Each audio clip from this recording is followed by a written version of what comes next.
Welcome to the IDP show. In this YouTube exclusive, we are going to be reacting to the news of the day. It is Thursday, February 23rd, and the news came down out of Los Angeles, gentlemen.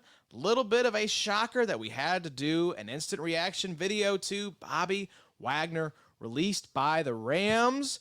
Bobo, we will cue you up first on this. Were there any rumblings, any sort of rumors or kind of buzz that this may be a move coming down the pipe, or was it a total shock? Oh, it was a total shock for me. I mean, I'm pretty in tune to Rams Twitter and, what kind of the thoughts are, especially with Jordan Rodriguez. She kind of gives people some little Easter eggs to kind of know what might be coming. But no, this was out of left field. PFF's number one, graded linebacker in 2022.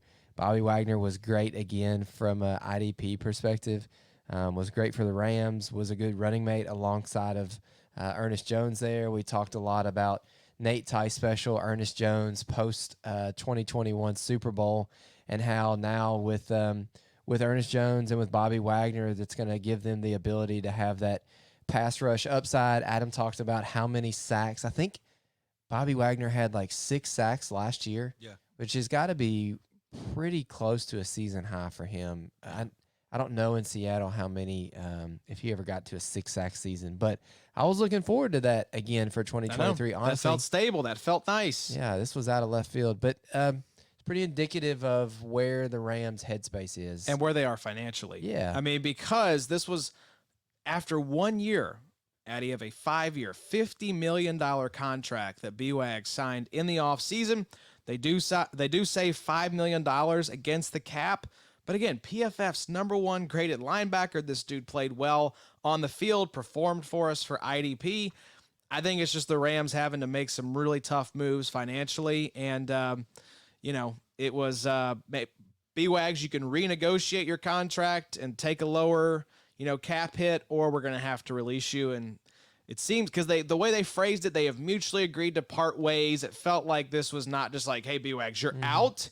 But do you want to be released and kind of go pursue other opportunities on maybe a better contender? I don't know. I was still really stunned by this news. Yeah, kind of weird. I mean, just to save $5 million. Yeah. Right? And then, that linebacker room is pretty bare, so you're likely going to have to bring in somebody. Yep. So what's that going to cost, right? Yeah. I mean, I don't know. I think they may have been reading the tea leaves, and like we had talked about on the last episode, seeing the fact that you're going to have a dozen or more quality linebackers that you could probably sign for maybe $1 or $2 million a year. But is that worth it? Is a $3 million savings in 2023 worth that? But maybe it was a mutual thing. I mean, Bobby Wagner sees where that team is at. He just went through it, and that probably wasn't a fun experience. Definitely not what he signed He's like, up I'm for. going to the defending Super Bowl champs. Here we go. So maybe they Not just quite. had a conversation with him, there's respect there, I'm sure. And yeah, maybe that's what happened. Maybe they're just like, Bobby's like, I don't really want to go through a rebuild. I'm trying to find a ring again. Yeah. So that might have been what happened. But yeah, just a weird situation. It's going to be, I'm going to be curious what they bring in there, obviously, because I mean, the big riser here is Mr. Ernest Jones. Ernest Jones. Oh, Ernest boy. season, Bobo, may finally be upon us in earnest. Just going to let that sit there for a second. Really good. Really good. He's the best in the game. And how excited should we be about Ernest Jones? Because it feels like they have to bring someone in, so it's a question of who. But then he is the kind of the veteran in the linebacker room, at least in terms of the tenure he's going to have with the Los Angeles Rams. So I think he's going to get first crack at this. Again, we'll see how things play out. But here on February 23rd, as we sit kind of in the wake of this surprise release, there's no arguing that Ernest Jones is more valuable now for IDP than he was 24 hours ago. Oh, absolutely. And we're just talking about cutting Bobby Wagner for cap implications, which essentially means they don't have enough money to bring anybody in of Bobby Wagner's caliber. Who are they going to bring in? They're going to bring in a $1 million, $2 million. What type of linebacker in free agency was that going to be? The worry would be maybe like a Denzel Perryman or something, like or Kaiser White. Kaiser White, Yeah. Alex Singleton, someone like that. Complimentary piece to Ernest Jones. But no, you should be more excited about Ernest Jones than a lot of people on Twitter are acting like. I know I love Ernest season. That's one of my favorite things to think about. But man, Ernest Jones is going to see a bump. Exactly what Adam's tweet said today. My flag plant for 2021 was that Ernest Jones was going to play more than 60% of the snaps for the Los Angeles Rams, which was a paradigm shift, honestly, for the way that the Rams play defensive football in the NFL. They've primarily been a one linebacker scheme. You bring in the best linebacker in the game. Everybody thought Ernest Jones was just going to be thrown to the wolves. The guy almost plays 70% of the snaps. Adam's exactly right. If all of a sudden this guy plays 90% of the snaps for the defense, regardless of what you think about Ernest Jones, whether you think he's good, whether you think he's going to get sacks, whether you think he's good in coverage, the boy's going to be on the field. He's going to get tackles. He's going to have sack upside. He's good in coverage. He's going to be a top 12 linebacker for us. And here's the thing I would say. I think it was 66% of snaps. 66% of snaps, yeah. So here's the thing. Is there any reality in which Ernest Jones plays fewer snaps in 2023 than he did in 2022? I don't see it. I don't either. Yeah. And so I think even if maybe they have a kind of two guys that they play part-time and they both get like between 70 and 80% of the snaps, the usage, I feel very confident, is going to be ticking up, and we're going to see more of Ernest Jones on the field. And when we saw Ernest Jones on the field, Addy, it was very nice. Yeah, and this is his third year, right? He's been in that system for 3 years now, and we've seen the usage go up every year. He was 44% year one, 66% last year. Mm-hmm. What's year three going to look like? I feel like he's going to continue to climb. But yeah, I mean, even if they do bring people in, right, I feel like he is going to be the favorite for that job, just because I think the Rams are kind of telling you where they're at. Like they're in a rebuild, and they are $14.8 million over the cap. Yeah, and I know there's the argument that the cap isn't real and all that, we can move stuff around and do stuff, but players get cut for cap reasons. Yeah, it is real in that respect. And there's a lot of other teams that have more money, and it's just like they're gonna be bigger players than the Rams. Rams are going to get squeezed out of this. And also, that's not a concern for them, right? Like, linebackers should not be what they're focusing on right now. They've got a young linebacker in Ernest Jones, who they've gotten to evaluate for 2 years, but they've never seen him in a full-time role. Now's the perfect time to see that. Third year of his contract. It'll be up in the fourth year. Now's the time to evaluate. Another thing to look at as well, we're talking about a team that just cut Bobby Wagner because of cap implications. They don't have a first-round draft pick in 2023. They do have the 36th overall pick. They have a third-round pick, which is the 69th overall.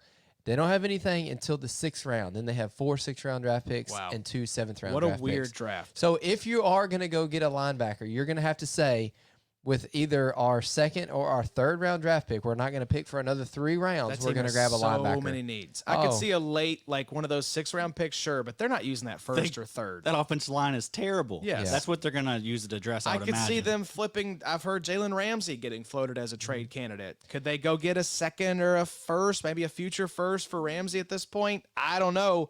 Maybe so. And maybe they trade back and continue to stack picks, which is probably what they should do. They should. They lack them. Evaluate the young guys. Let's rebuild this roster. Honestly, you got your ring, and now you're in the fallout period of that. What's safe for the Rams? AD, Matt Stafford, Leonard Floyd. Yeah. Those are probably the 3 guys. Cooper Kupp. Cooper Kupp. Yeah. But, I mean, outside of that, Cam Akers could be gone. Not that you have much involved in him, but Tyler Higbee could be gone. Who's their next wide receiver of note? Van Jefferson, gross. Yeah. Offensive line, terrible. It's Tutu Atwell season. Oh, stop it, Josh. So we talked about Ernest Jones is going to be a winner. I don't think he comes out of this situation worse off at the end of 2023 than he finished 2022. Let's talk about Bobby Wagner. What are the implications? Could we see maybe some landing spots? I was putting together a little bit of research today on some of the linebacker needy teams. We've got our free agency episode coming up here the first week of March. But you look at teams like the Philadelphia Eagles, Chicago Bears, Tennessee Titans, New York Jets, Detroit Lions. Those are the top 5 teams in terms of linebacker neediness. And I don't see a team on that list, maybe aside from the Eagles, that B-Wags would want to go to. I tell you, that Detroit Lions team would be pretty fun. That would be very fun. They need a leader there in the middle. They do. That would make a lot of sense. Here's my pick, because I could see this player and coach working really well together. Give me the Pittsburgh Steelers. Yeah. B-Wags in the middle of that defense. They're losing Devin Bush. Big Bob Spillane out the door. They've got about 1,178 snaps to replace in that linebacking room. I could see that. But are they going to win one? I mean, is that something B-Wags is thinking about? And we have to look at the salary implications Yeah. here to see where he winds up. But I think regardless of landing spot, Bobo, do we like his outlook regardless of where he ends up? Or is he now at the phase of his career where he is landing spot dependent? How old is B-Wags? He's going to be 33, I think. Do you think that a lot of what the Rams did today by kind of letting him go is so that he can choose where he's going as opposed to, letting waivers kind of take place? I don't know. Are we at that or point trading to where, him. Yeah, or trading him? He has way more say now in, the next 2 years of his career. What's B-Wags got left? Maybe 2 years, maybe 3. Yeah. I think we're going to have the redraft ranks as part of the IDP show draft kit. I'll probably have B-Wags in the top 12. He's still going to be fine. He's Did still you going to ask go me somewhere and where? rack up 150 tackles. Yep. Like, I'm not worried about. He's gonna land somewhere, and he's think probably he's- still going to get like a $8 to $12 million deal, Yep. right? Probably. And I still feel like he's going to be, probably the top linebacker. Him and Levante David, That's the Tremaine thing. Edmonds. Those He- will be the top. He immediately linebackers. rockets to the top of these linebacker free agent ranks. Yeah. And so I think he is the belle of the ball now for linebacker. And I think he'll land in a good spot with a team that's going to be competing for a Super Bowl You know, it would and be nice. have opportunity. Seattle Seahawks. Yeah, it would Boy, be nice. that would be nice. Dude, Jordan they don't have Brooks probably anybody. not playing. Cody Barton's a free agent. That B-Wags team Was there bad blood there though? I'm pretty sure, right? I think it was a little bit of an odd exit I there feel for like everyone B-Wags. that's left Seattle has bad blood with Seattle. Yeah. Russell Wilson, Richard Sherman, Earl Thomas, Bobby Wagner. No loyalty. No loyalty. Love it. All right. Well, there you go. Instant reaction to Bobby Wagner being released. To summarize, TLDR, it is Ernest SZN in full. We'll B-Wags see. is probably about. I mean, it's a bump down for B-Wags. Yeah. B-Wags was a guy that I had like as a top 5 linebacker this year, but yeah, now there's a little bit more risk. I think you bump him down to that 8 to 12 range. Rather have Ernest in Dynasty than Bobby Wagner? Absolutely. Wait. Wagner, we're not. I mean, unless you're a contender and Yeah. you can trade You've for got him. this year. Beyond this year, I'm a little worried. Yeah, Maybe wait till he's signed somewhere and then trade him. yeah, In my opinion, if you want my B-Wags yeah. take. Because maybe he gets like a, he might get like a multi-year deal. That'll be. We just saw him do that, even though it did not matter at all. Yeah, it did not matter. It was at a all. 4-year, $50 million. 5-year, $50 million deal. It was a 1-year deal, folks. Exactly. So, He was a rental, and he was like, get me out of here. I think they were thinking the same thing. So where will B-Wags end up? We'll see. We've got the free agency preview coming up the first week of March, and then we'll be reacting to all of the free agency moves there when the legal tampering period opens. So stay tuned to the YouTube, youtube.com/@theIDP show. We appreciate you guys checking this episode out. And until next time, y'all take care, and we'll see you soon.